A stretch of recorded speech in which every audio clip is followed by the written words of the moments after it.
Good morning, class 9. I'm Dr. Manju Ambia, and today we will study improvement in food resources. And we all know that all organisms they require food for survival, and this food it maintains the growth and development, and also maintenance of our body. And ये जो food है ये हमारी body को बहुत सारे diseases से protect भी करता है. एंड जो हमारे प्लांट्स हैं दे आर ऑटोट्रॉपिक, यानी वो अपना खाना खुद बनाते हैं. They prepare their own food by the help of process known as photosynthesis, whereas animals they are heterotroph because जो animals हैं they are dependent on plants. ठीक, इसलिए हम जो अपना खाना जो लेते हैं वो हम प्लांट से लेते हैं या एक एनिमल दूसरे एनिमल से लेता है. ठीक, तो हमारा या फिर हम बोले एनिमल्स का जो मेन सोर्स ऑफ फूड है that is from plants and animals, and इसको प्रिक्योर करने के लिए हम एग्रीकल्चर एंड एनिमल हस्बेंड्री का सहारा लेते हैं.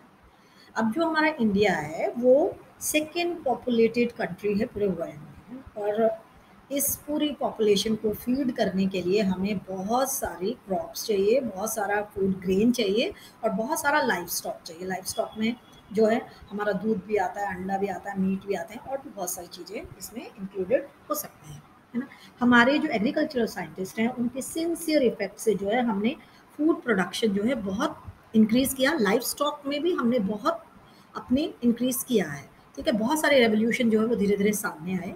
उनमें से कुछ मैं यहाँ पे मेंशन कर रही हूँ. जैसे हमारा ग्रीन रेवोल्यूशन जो था it contributed increase food grain production. ठीक, ग्रीन रेवोल्यूशन की वजह से एक हरित क्रांति आई थी जिससे कि हमारी फूड प्रोडक्शन जो है वो बहुत बढ़ गई थी. ठीक है, हमारा अनाज जो है पर्टिकुलरली हम वीट की बात कर रहे हैं, राइस की बात कर रहे हैं, उनकी प्रोडक्शन जो है वो इंक्रीज हुई थी. ठीक, वाइट रेवोल्यूशन में जो हमने इंक्रीज किया that was milk production. Blue revolution में फिश प्रोडक्शन को इंक्रीज किया, एंड येलो रेवोल्यूशन में हमने इंक्रीज किया ऑयल प्रोडक्शन. ठीक, अब जो है सिर्फ खेती बाड़ी जो है अकेली करके हम अपनी जो है लाइफ नहीं चला सकते. हमें सस्टेन लाइवलीहुड के लिए जो है ना मिक्स्ड फार्मिंग करनी बड़ी ज़रूरी है. मिक्स फार्मिंग के साथ साथ इंटरक्रॉपिंग कर सकते हैं, इंटीग्रेटेड फार्मिंग कर सकते हैं. इंटीग्रेटेड फार्मिंग में हम जो है पोल्ट्री को साथ में इंक्लूड कर सकते हैं, फिशरी को साथ में इंक्लूड कर सकते हैं, या फिर हम लाइफ स्टॉक को भी कर सकते हैं, हम पशुपालन कर सकते हैं, डेयरी चला सकते हैं साथ में, ताकि हमारा जो है आय जो है हमारी बढ़ सके. ठीक है, इनकम इंक्रीज करनी है हमें मेन. सबसे पहले हम देखते हैं इम्प्रूवमेंट इन क्रॉप यील्ड्स. हम आगे जब हम बढ़ते चले जाएंगे तो हम लोग नेक्स्ट पार्ट में देखेंगे. जैसे हम एनिमल हस्बेंड्री को भी डील करेंगे, इस पर्टिकुलर वीडियो में हम स्टार्ट कर रहे हैं क्रॉप यील्ड को इंक्रीज करने का मेथड. फर्स्ट है इम्प्रूवमेंट इन क्रॉप यील्ड्स. ठीक, अब जो हमारे सीरियल्स हैं जैसे कि वीट हो गया, राइस है, मेज है, ये हमें प्रोवाइड करते हैं कार्बोहाइड्रेट्स. ठीक, कार्बोहाइड्रेट हमें क्या देते हैं, एनर्जी देते हैं, ये एनर्जी सोर्स हैं.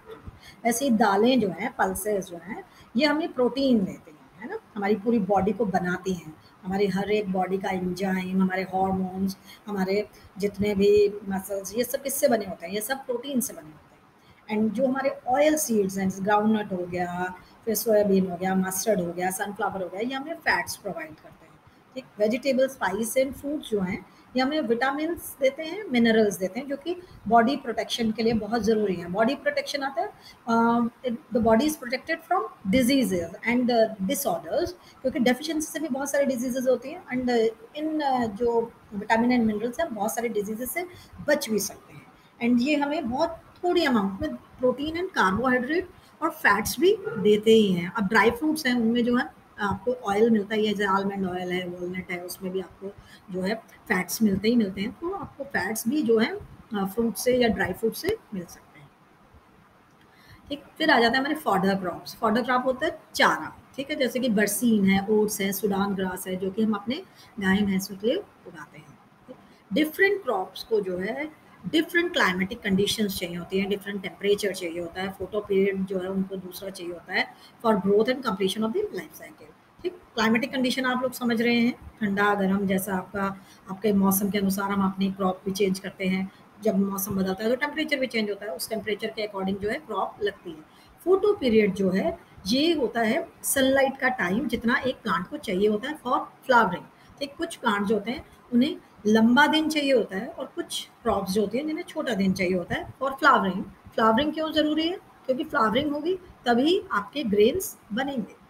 ठीक, अब हम क्रॉप्स को जो है डिवाइड कर लेते हैं. जैसे खरीफ क्रॉप्स आती हैं सबसे पहले, जिसमें जो कि रेनी सीजन में ग्रो होती हैं जून टू अक्टूबर में. एंड इनके एग्जाम्पल्स जैसे मैंने मेंशन किए यहाँ पे, पैडी है, सोयाबीन है, बीज है, कॉटन है, ये सब चीज़ें जो है खरीफ क्रॉप की तरह लगाई जाती हैं. Next is the rabi crop. It is grown in winter season between November to April. इसमें वीट, ग्राम, पीज, मस्टर्ड आते हैं. ठीक. अब जो हमारा इंडिया है इसमें जो है प्रोडक्शन जो है 1952 से 210 तक जो है 4 टाइम इंक्रीज हुआ है. ठीक. 4 गुना ज़्यादा हमने प्रोडक्शन कर लिया है अपने फूड ग्रेन्स का. ठीक है, जिसमें वीट भी आता है, राइस भी आता है, और बहुत सारे जितने भी हमारे दालें भी हैं, हमारे सीरियल्स भी हैं, ये सब चीज़ें आती हैं. हमने 4 गुना ज़्यादा इनकी प्रोडक्शन बढ़ा ली है. एंड कल्टिवेबल जो लैंड है हमारी, मतलब जिसमें हम खेती करते हैं, उसको हमने 25% इंक्रीज किया है. एक 25% इंक्रीज करके हमने उसे खेती योग्य ज़मीन बनाया है. ठीक. ये जो इम्प्रूवमेंट ऑफ क्रॉप है इसको हम 3 हेड्स में पढ़ सकते हैं. ठीक है, एक है क्रॉप इम्प्रूवमेंट जिसमें हम वैरायटी इम्प्रूवमेंट पढ़ेंगे. ठीक. फिर है क्रॉप प्रोडक्शन इम्प्रूवमेंट, फिर है crop protection improvement. Crop variety improvement जो है उसमें हम सीड की क्वालिटी पे जो है बात करेंगे, उसको आप कैसे चेंज करेंगे. प्रोडक्शन में हम लोग आएंगे कि आप लैंड प्रिपरेशन कैसे करेंगे, इरिगेशन कैसे करेंगे. ठीक है, जितना भी आपका खेती में जो अलग अलग कदम होते हैं वो सारे हम जो पढ़ेंगे वो क्रॉप प्रोडक्शन इम्प्रूवमेंट में पढ़ेंगे. एंड क्रॉप प्रोटेक्शन मतलब आप उसे कैसे वीड से बचाएंगे, कैसे बाकी डिजीजेस से बचाएंगे, उसे पढ़ेंगे. इस पर्टिकुलर वीडियो में हम लोग डिस्कस करेंगे क्रॉप वैरायटी इम्प्रूवमेंट. ठीक. अब क्रॉप वैरायटी जो है उसमें जब हम इम्प्रूवमेंट चाहते हैं तो हम चाहते हैं कि वो जो कैरेक्टर्स हैं वो हमारी मर्जी के हों. ठीक. हम जैसा चाहते हैं क्रॉप वैसे ही हो. एंड इसके लिए जो है हम हाइब्रिडाइजेशन की मदद लेते हैं.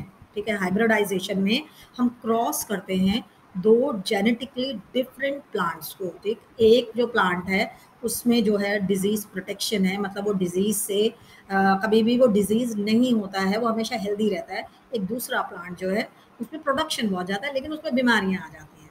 तो हम क्या कर सकते हैं, उन दोनों को क्रॉस कर सकते हैं.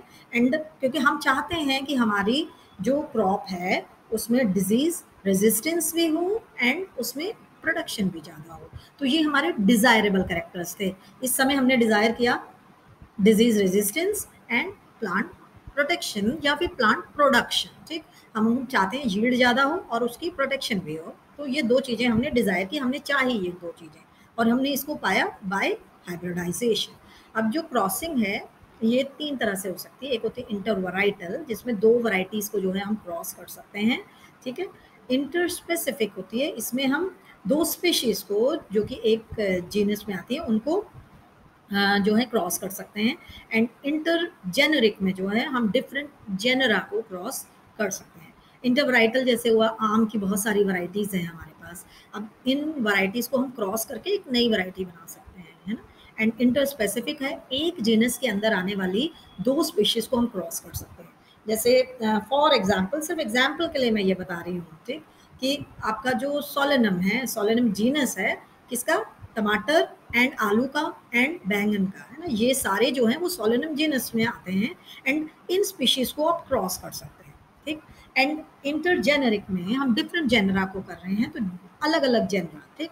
जेनरा मतलब जैसे सोलेनम है, किसी और जो है जो आपका वेजिटेबल है उसका जेनरा कुछ और हो सकता है ना. तो उनके साथ हम उनको क्रॉस कर सकते हैं.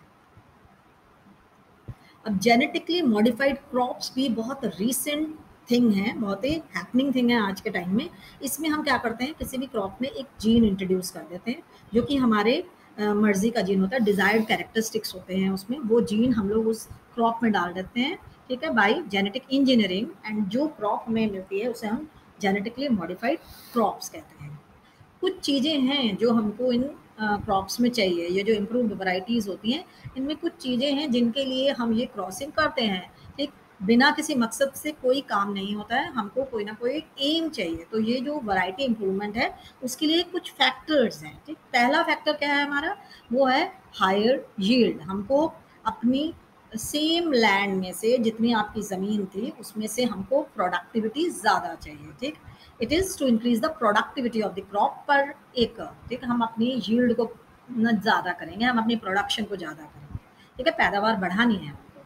फिर आ जाती है improve quality. Second, improve quality में जैसे आप जो व्हीट से क्या चाहते हैं, आप चाहते हैं कि उसका आटा बहुत अच्छा हो, ठीक? तो बेकिंग क्वालिटी जो है वो इम्पॉर्टेंट है व्हीट के लिए।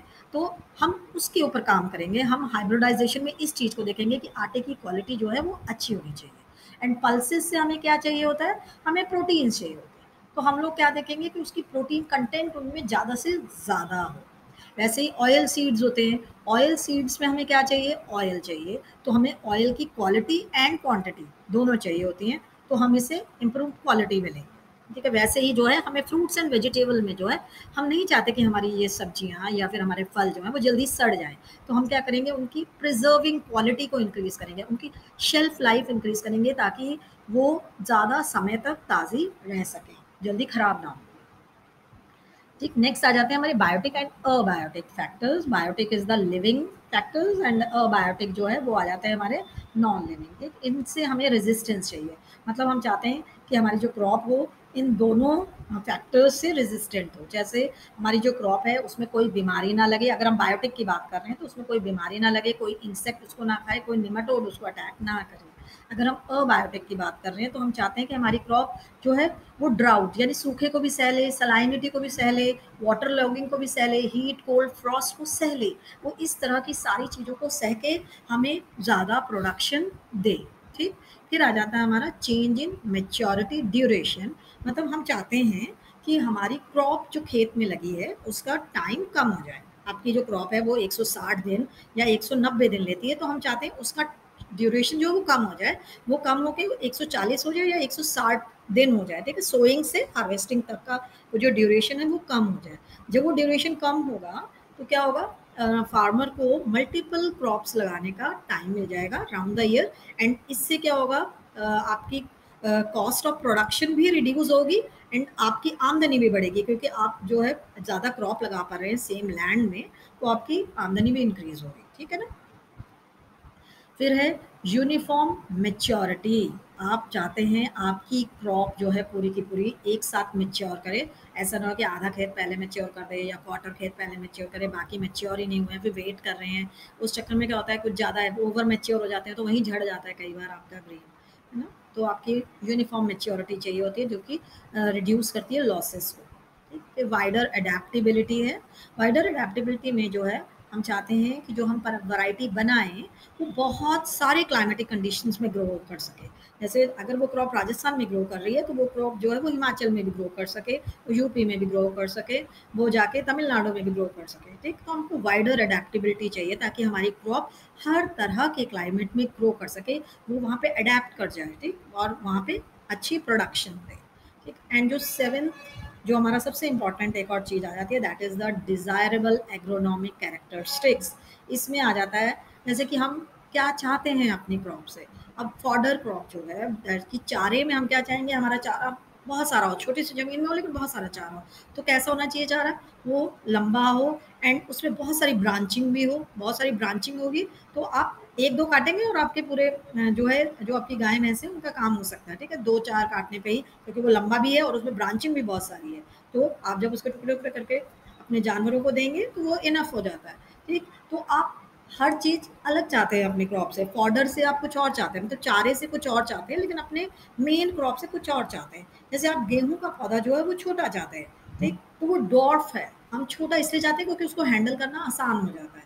ठीक, अगर जैसे जिसको चारा चाहिए, जैसे कि जिसको भूसा बनाना है गेहूं से, गेहूं की जो स्टॉक है, तो उसको लंबा ही चलेगा आपका सीरियल जो है व्हीट का। लेकिन जो आपका जिसको चारा नहीं चाहिए उसको डॉर्फ चाहिए, है ना। व्हीट की जो क्रॉप चाहिए वो डॉर्फ ही चाहिए, उसको नहीं चाहिए वो पूरा का पूरा भूसा। तो वो छोटी चाहता है अपनी क्रॉप, ठीक, ताकि उसको हैंडल करना आसान हो जाए। ठीक है, with this we end this part and we will come with the next part soon.